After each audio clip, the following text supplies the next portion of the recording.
14h, 16h, Brigitte Lahaie, Sud Radio. Et ensemble avec Catherine Nemlé-Périssol et vous, on essaye de décoder nos choix amoureux. N'hésitez pas à nous rejoindre si vous le désirez au 0826 300 300. Et en tout cas, pour l'instant, c'est Tony qui nous a rejoint sur Sud Radio. Bonjour Tony. Bonjour à tous. Merci d'être avec nous. Bonjour. Bonjour. Tout le monde va bien? Ça va bien. Très bien. Et vous? Écoutez, moi super, impec. Merci. Bon, écoutez, comme quoi il y a quand même des gens qui vont bien en France. C'est ça. Ce qu'on entend parfois sans arrêt dans les médias. Oui, non, moi ça va très très bien. Le confinement m'a permis de me reposer. Bon, tant mieux. Vous en avez fait du positif, c'est bien. Et vous êtes en couple depuis 17 ans, je crois, Tony, hein? Exactement, en couple depuis 17 ans et marié depuis à peu près 5 ans. Oui, 5 ans, c'est ça.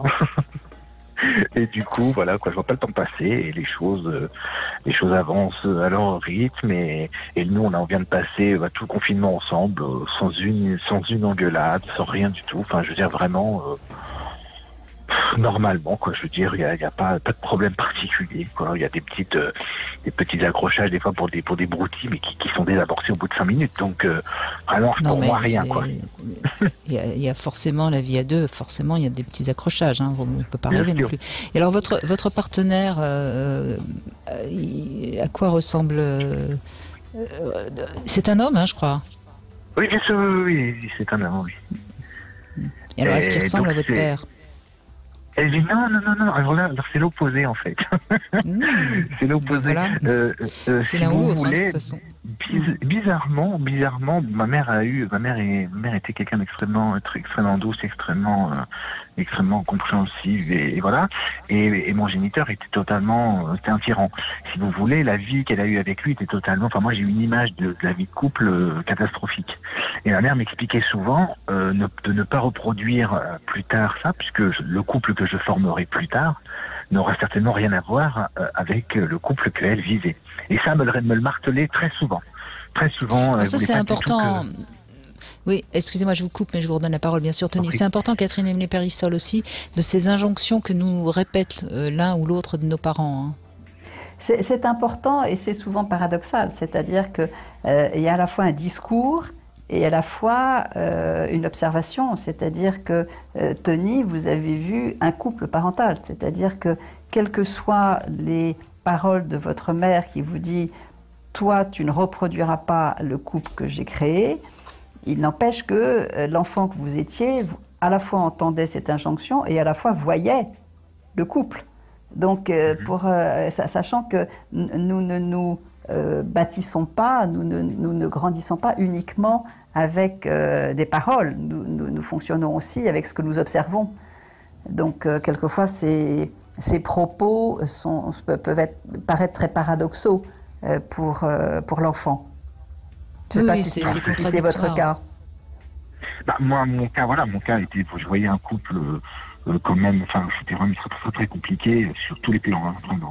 À un tel point où je me disais, je me marierai jamais.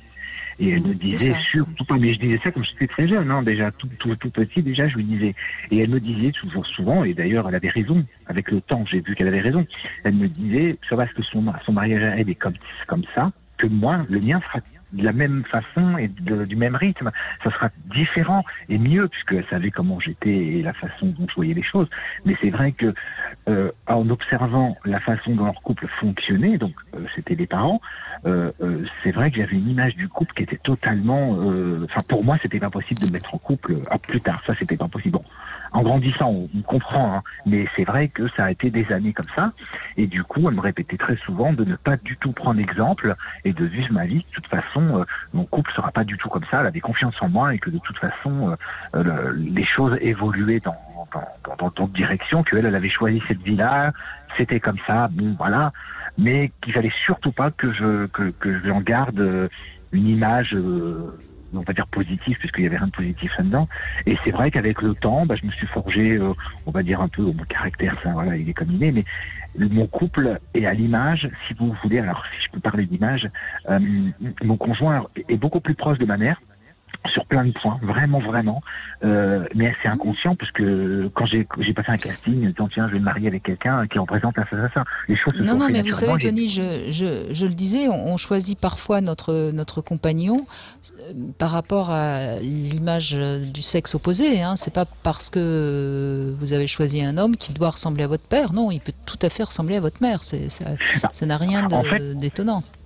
En fait, je cherchais, je cherchais pas spécialement quelqu'un qui ressemblait à ma mère, puisque voilà, mais c'est la référence que j'ai moi, la bonne référence, et donc inconsciemment, en fait, je me suis dirigé, parce que j'ai eu quelques aventures avant, et je m'apercevais que c'était pas ça, et en fait, mon mari actuel, si vous voulez, représente tout ce que j'adorais chez ma mère, c'est-à-dire la gentillesse, la compréhension, énormément de choses bénéfiques, et lui, je l'ai découvert ça au fur et à mesure, et c'est vrai que en me posant la question, je me dis c'est vrai qu'il y a quand même beaucoup de similitudes entre ma mère telle qu'elle était et lui comment il est, puisque je me retrouve des fois à parler, à discuter, bien sûr ma mère aurait fait pas comme toi, parce que ma mère bizarrement, je sais pas si c'est bizarre, mais ma mère adorait mon mari, l'adorait. Vraiment, il fallait pas y toucher, c'était vraiment son beau-fils, et il était très important pour elle, parce qu'ils s'entendaient vraiment très très bien tous les deux. Et ils ont les mêmes passions, des livres, des stylos, ils adorent les musées. Enfin, vous voyez ce que je veux dire, il y a beaucoup de similitudes, ça, là-dessus, mais c'était inconscient, honnêtement. Alors, est-ce que dans votre vie sexuelle, amoureuse, avant donc cet homme avec qui vous êtes depuis 17 ans, vous avez eu des aventures avec des hommes qui auraient pu plutôt faire penser à votre père ? Ah oui, bien sûr, c'est pour ça que ça n'a pas marché. Et ben voilà. Pour ça. Ouais. Mais je m'en rends d'autant plus compte. À l'époque, je ne me rendais pas forcément compte vraiment. Je savais qu'il y avait un truc qui clochait. Mais avec le recul, en effet, c'était le profil un peu de mon géniteur qui était espèce de tyran et qui réagissait d'une façon qui n'était pas du tout comme moi je voyais les choses et comme ma mère elle était. Et c'est vrai qu'inconsciemment, je rejetais ce genre de personnes. Et d'ailleurs, ça n'a jamais duré très très longtemps. Hein. Mais aujourd'hui, en faisant une rétrospection, je peux comprendre pourquoi j'ai eu cette réaction. C'est ça, c'est-à-dire qu'il y a à la fois une attirance et une répulsion qui peut se produire, d'où l'importance d'ailleurs d'être à l'écoute de ce qui se passe chez soi, qui peut être effectivement tout à fait ambivalent. Et oui, de toute façon, malheureusement, je parle pour moi, je ne sais pas si c'est une généralité, mais comme vous dites, il y a une attirance, mais aussi une forme de rejet en même temps, mais la rejet pour moi est plus fort, puisque je ne conçois pas une vie en fait de conflit, de haine, de choses comme ça. Enfin, pour moi, c'est pas possible. Et donc, si vous voulez, ça, je l'ai détecté très tôt.